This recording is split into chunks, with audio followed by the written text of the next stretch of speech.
Hi, I'm Nella, and I'm at the veggie bar at our Pittsford store, where our chefs first developed the idea of vegetable flans. Now, most folks think of a flan as something that's sweet, but these actually have veggies in them, and they're all savory instead. Well, they became so popular with our customers that we decided to share the recipes with you so that you could make them and enjoy them at home too. So today, I'm going to show you how to make our spinach flan. All right, in this skillet I have about a tablespoon of basting oil and one shallot minced real finely. And what I've done is been cooking this about 2 minutes until the shallot's translucent. We don't want it to brown, but it's nice and translucent right now. So it's time to add our spinach. So I'm going to add to this 2 bags of fresh baby spinach. There's nothing you have to do this. This is already triple washed and ready to cook.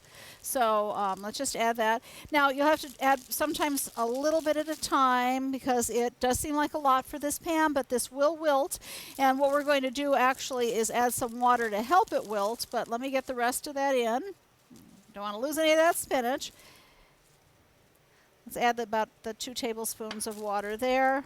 Now I'm going to cook this and watch it. It's going to take about 2 minutes to completely wilt. Okay, now if we take a look, all that spinach is wilted down. Would you believe that that's what you have left here? Okay, but that's good. It's just the way we want it. Now to that we're going to add 1 cup of Wegmans Parmesan cream sauce to that, which has lots of wonderful flavor, and we'll talk a little bit more about that and a little bit later. But now let's get this moving along. Some ground black pepper and season with a little bit of salt. And let's mix that all together. And all we want to do is really blend it together and bring it to a little simmer, which will happen very, very quickly because the heat is still on underneath here. So there we go. Now, this has to go sit off to the side. Actually, we're going to stick it in the refrigerator to chill for about 30 minutes while we move on to the next step of our recipe. So let's do that and take a look over here at the potatoes. We need to cook our potatoes. So what I'm going to do is add 1 bag of pre-diced potatoes that has some onion in them for flavor as well, too. So this is just a convenience. It's already cut up. They're raw, but they're already cut up and ready to be cooked. And move this off to the side. And here comes the basting oil again. We're going to put about a tablespoon of basting oil in here, shake it up, toss it around. There you go, just to coat evenly. I'm going to move this just to the center there. There we go. Now transfer this to your baking sheet. It's been again pre-lined with some parchment paper to help make cleanup a little bit easier later on. I would just give it a little shake to equally distribute them all over. Okay, we're going to toss this in the oven, 400 degree preheated oven for about 20 minutes, but we want them to be nice and browned all over. Okay, I have my potatoes nicely browned and the spinach mixture cooled, so we're ready to move on to making the custard for this dish. So to do that, I have 3 eggs, 3 large eggs. I'm going to put those in first and maybe just break them up a little bit to get them started because I'm going to whisk all of this together.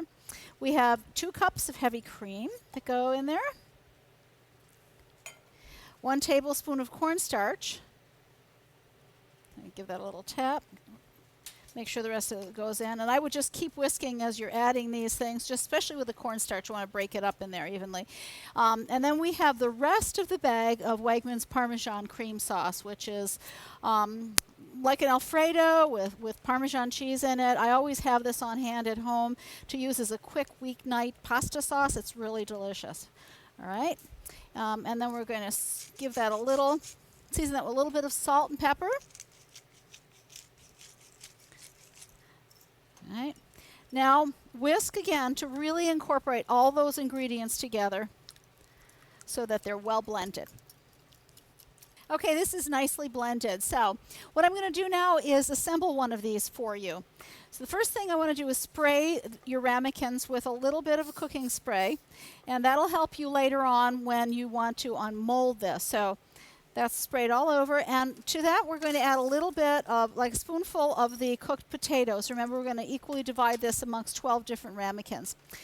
And next goes in the spinach mixture.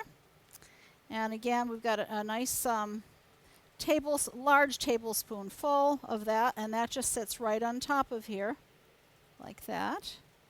All right. Now, We chilled this for a good reason, actually, because there's raw egg in the egg mixture that in the custard that we're using now. If you had added the hot spinach to the custard mixer, the eggs in there might have started to cook, and we didn't want that to happen. So that's why we chilled that. So now the final step is to add some of the custard to the ramekin, and we're going to fill that about 3/4 of the way up. It's going to cover everything else in there real nicely. So there we have this already assembled. I've got one done for you. Now I'm going to do all the rest, and then when that's done, this goes in the oven at 350 degrees for about 50 minutes. Okay, you can serve these in the ramekins just like this, or you can unmold them, and if you want to do that, then you just need to let them cool for about 15 minutes until you can handle them. So what you want to do to get this out of here easily is take the tip of a paring knife and then just gently go all around the sides, and you can feel it. It'll loosen up, and that's also why we use the cooking spray, don't forget. So let's take this over to our serving plate, and what I'd like to do is do this something like a frittata and put it on top, flip it like this, and that should come out of there very, very nicely, and it did. There we go. In order to see the nice crusty part on the other side, you'll need to invert this again onto another plate, or you can even use a thin spatula. I think this might be a little bit easier. So just run it right underneath there, just slide it onto there, and then flip it over like that, and that way you see the spinach very easily. This is great to serve this in the ramekins when you're entertaining. I think it makes a great presentation.